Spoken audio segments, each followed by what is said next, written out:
Hello, Gary Hernandez here, and welcome to King Self-Defense with Master Gary Hernandez. In this video, I want to talk about and demonstrate some techniques that you can do with a single-handed poke. Now, there's some pros and cons when you're doing a single-handed poke. I'm going to kind of talk about that as well, and then I'm going to show you something you can do after the poke to make sure that you're able to get away from the individual. Now, with the single-handed poke, people like to go to the body and people like to go to the face. Now understand, going to the face, you have a smaller target, so if the head's moving with that tip, you may skim and miss. I always like to go with the crook, but we're talking about using that single-handed poke from tip on the floor. Now, one of the benefits about using a single-handed poke is the fact that it's extremely fast. You're here, it's quick, just right into the body. Another benefit you have is the fact that you have more reach with a single-handed poke than you do with a two-hand bayonet strike, because you can turn and throw that hand out. So you got the benefits of speed and you got the benefit of reach. You do lack more power because with two hands and hip drive, you have more power.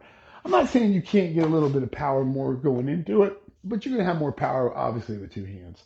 Now, whether you're striking to the head or to the body, it's a quick technique. But if you got somebody also who's very large starting to charge you, and if you don't have good shoulders and you're trying to go like you're jousting, they could jam you and mess up your shoulders and stuff. Another thing you got to worry about is whether this person has a lot of layers of clothing on.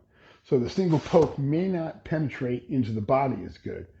One of the things it will do, though, it can slow down for a brief second and stun them to allow me to follow up with something. So if I'm here and I come in like this, and then I come in like that. So let me kind of slow down and show you what I just did there. What I did was I took this single hand up and I hit the body to poke him. From that position, as I moved forward, I didn't move directly into him. Remember I talked about they may be coming forward? I shifted at an angle, regrouping and catching up with my cane. Notice my horn, it's out. Then using the two hands to come in and hit to either the face or the throat. When you poke somebody and you catch them off guard or just right, they're going to bring their hands up to where they got poked and they're going to bend a bit because even if I catch them in the ribs, they're going to bend a bit. It's going to drop that head. So from here, it's a quick poke and a quick strike. Very simple, very easy. Again, one more time discussing this, you have the speed and you have the reach, but you do not have as much power as a full body two-hand. Don't get me wrong, moving in like that, you do have good power, but you're also, if you've got kind of a messed up shoulder, that's not going to be a good plan of action for you. What you can do, if they start to come in, you can even step to the side, catch them into the ribs, regroup, and then strike him. You can also catch them, fall back, and then lean back and strike. Single-handed poke has its place. It's a quick technique.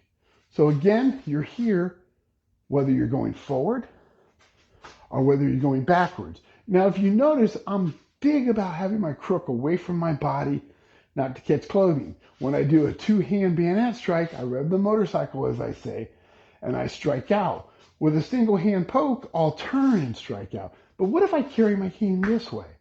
Crook out. That's okay. I still do the poke, catch, and then I strike.